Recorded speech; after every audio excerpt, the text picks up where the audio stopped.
Kabila aza comment Libaku, moi Libaku moko to beta la vie. Bon. Ici déjà, nous devons oublier ces bointos. Nous parler autre chose. Tozaki na Mobutu, tozaki na Kasavubu, tozaki na Mzee Laurent Désiré Kabila, tozaki na Tshisekedi, tozaki na Balumumba, tozaki na Baïté Tshisekedi, tozaki na ba héros ebele na mboko, to beta ta basolo na bango. Mais Moutouloua Kabila, histoire na il faut que n'angoti même négativement, positivement, vraiment élimo gaga, élimo. Parce que j'ai rien vu et je suis biso ma bé na monde. Congo mboka ya bayanke, Congo mboka bato batimba, Congo mboka ba professeur, ba docteur en. Mais mboka wana ya moko boya bima soki na Tanzanie soki wapi na ba bote ya caoutchouc ayebo pa azubino pouvoir. Moi Joseph Kabila à l'époque, nous devons beaucoup de prononcer ta combo n'a été. Moi, Joseph Kabila, je jure fidélité.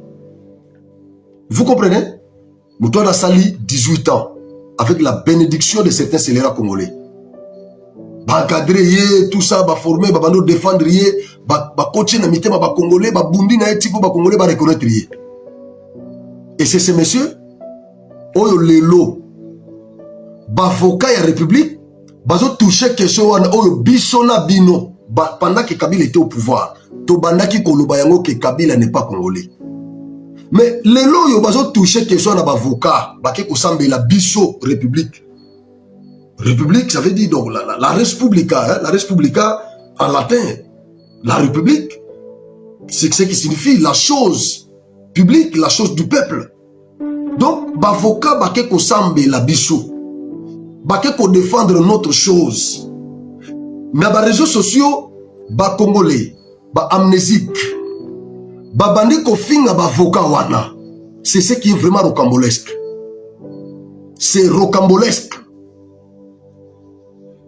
Ba congolais ba commis contre ba voka et la République, on va défendre la chose du peuple. La Respublica. Ba congolais ba commis contre ba voka, ba congolais ba zongeli Kabila, ba bandi ko la fait Kabila. Et c'est fini, bah comme on a acharnement. J'ai vu même un scélérat, où il a commenté. A commenté la publication camarade Moko Azolo Banini. Oh, Bazolo Kande, gouvernement congolais Azolo Kande Mbongo Kabila. Ah! Aucune dokité Bayama. Oh, yo batu yandenge nini, vraiment, touta wapi, Zamba lokota ba congolais wapi. Nzamba lokota ba congolais, na kwe nini ya monde. Oh, gouvernement congolais, Azolo Ngande, botola babongo babia Kabila na bambongo na ye na banque. Na 1997 Kabila ye na mboko yo. Kabila fait quoi? Kabila fait quoi? Congolais atakutu buzoba ngopenda ata buzoba na ebité buzoba ba congolais ezo tawapi. Par moment nazo pesa na ebité ce qui na nyango lobe loko yo. Que masanga o basala na Congo eza différent na ba masanga o basala na ba pays mususu. Bralima, bra Congo, Branin, brasserie, masango bango ba fabriquer la kabiso na Congo a babier wana. Est-ce que zandenge mokona masango basala na ba pays mususu? C'est comme si batiaka babiloko moko kuna na kati na ba sucré, ba melaka ba bière te o melaka ba sucré. Na kati ba sucré wana on dirait batiaka babiloko moko kuna, je ne comprends pas. Et bien bisaka mitou ya ba congolais. Ba congolais ba réfléchissa na sens contraire. Bazo raisonner na sens contraire. Toganga na mboko yo Kabila za congolais te Kabila congolais te. Lelo yo nos avocats à nous, on les appelle avocats de la République, avocats de la chose du peuple. Les avocats qui nous défendent devant les juges. Les Congolais commencent à insulter les avocats. Les Congolais commencent à s'attaquer au président de la République. Babo sani ke bayembanze monamboko yo zongisa na Rwanda. Papa Chichi zongisa na Rwanda. Lelo mwana Chichi naza na pouvoir. Kabila za wapi? N'est-ce pas na Rwanda? N'est-ce pas na Rwanda? Mais qu'est-ce qui fait que bah Congolais, les mêmes Congolais là, ils ont tout oublié. Oba senga na Papa Chichi, Babo Sani Yango, aujourd'hui, nos avocats à nous, les avocats de la chose du peuple. Bazo défendre biso devant les juges. Biloko nyonso Kabila iba biso na mboka oyo ezongela biso. Certains scélérats qui ne comprennent pas les méandres judiciaires ou les réalités politiques, ils commencent à s'attaquer, à insulter les avocats de la République. Ah! Hey, franchement, Omboka Oyo, ce qui est possibilité à formater Congo, ezalaka. Nangala Senganzambe a formaté Congo. Tozwa espace ya sika, tozwa ba Congolais ya sika, population ya sika, gouvernement ya sika. ONU à reconnaître biso lisusu ya sika. C'est l'occasion pour nous. Yako tindika Kabila akende libela azonga suna Congote. Parce que nous ne méritons pas ça. Un pays gigantesque, mastodonte comme la RDC, scandale géologique. Vous avez quelqu'un qui est venu en botte. Caoutchouc, il vient ici, il vous prend les pouvoirs par les armes et il s'impose là-bas. Il applique la méthodologie machiavélique. Il tue, il saccage partout, tout ça. Il pille même nos minéraux. Il se tape de Kingakati, beaucoup de faibles dans ce pays, partout. Il a même des jets privés, il a des restaurants dans des avions.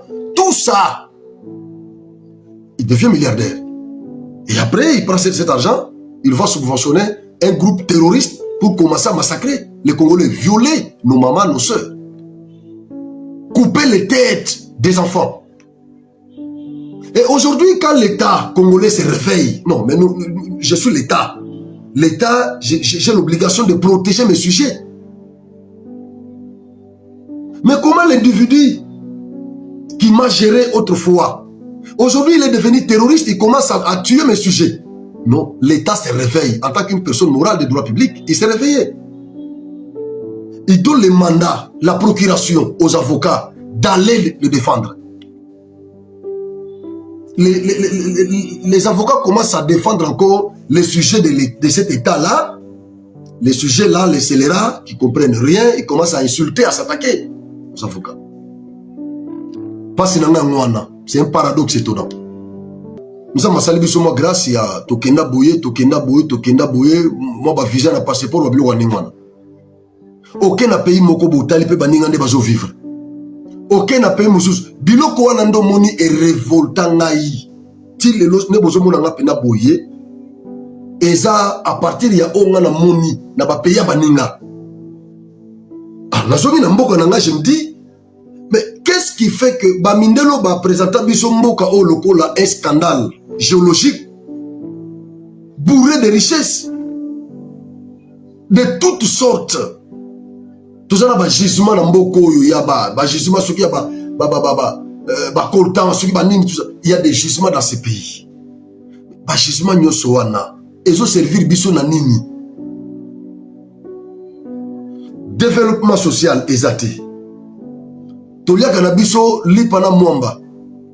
Tokuta yango, ba para na biso balia yango, biso pe lelo tokoma kolia yango, ba génération koya, ba continue kolia yango kaka.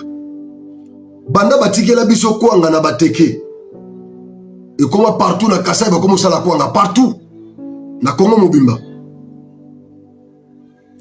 Na mboka oyo banda ba kolon batikela biso ba balabala na ba province mosusu ti lelo ba balabala wana kandisa. Fati nenga eboka même azobunda asala mo boye asala mo bo tout ça azobunda malgré guerre kotoy azobunda ba université na Bandundu na Kasai na Kikwiti tout ça azobunda hôpital tout ça. Avec tout ce que nous avons en termes de richesse dans ce pays, est-ce que tous ont mérité qu'on vivote? Est-ce que tous ont mérité qu'on vivote?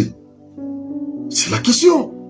Et quand tu sors, auquel à mon pays Mokobo Libanda, tu vois comment ces gens-là vivent. Avec un pays qui n'est même pas riche comme nous. Avec un pays considéré comme pauvre au monde. avec un pays,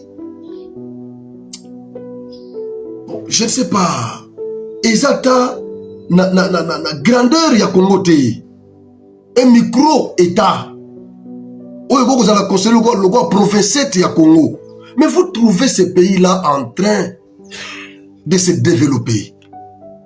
Mais vous arrivez au Congo, le pays, scandale géologique, vous trouvez la population en train de vivoter.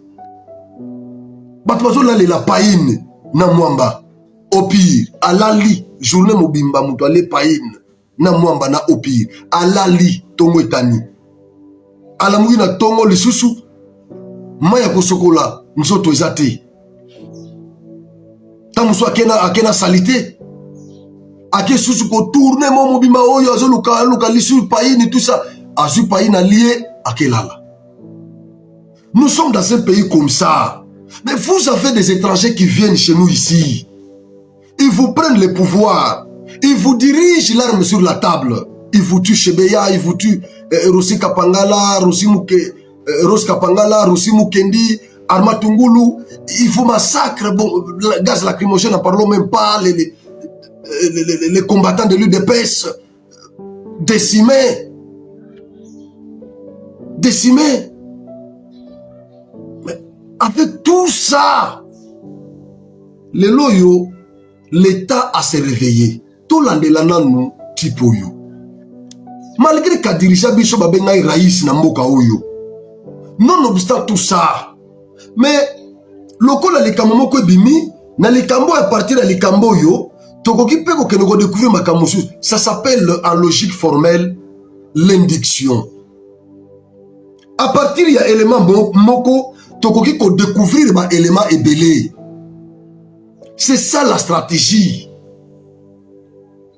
Assimi Baminduki contre l'État, oui. Alors, tous poursuivre pour la trahison comme Congolais. Mais pendant les procès, ils ont découvert les éléments Moussoussou. Non, mais le monsieur n'était pas congolais. Il l'avait dit, voilà les preuves. Le monsieur n'était pas congolais. Si on a la logique, si ça peut nous aider. Comme ça, tu débusquer la vraie nationalité de celui qui nous a dirigés ici pendant 18 ans. Non, les Congolais.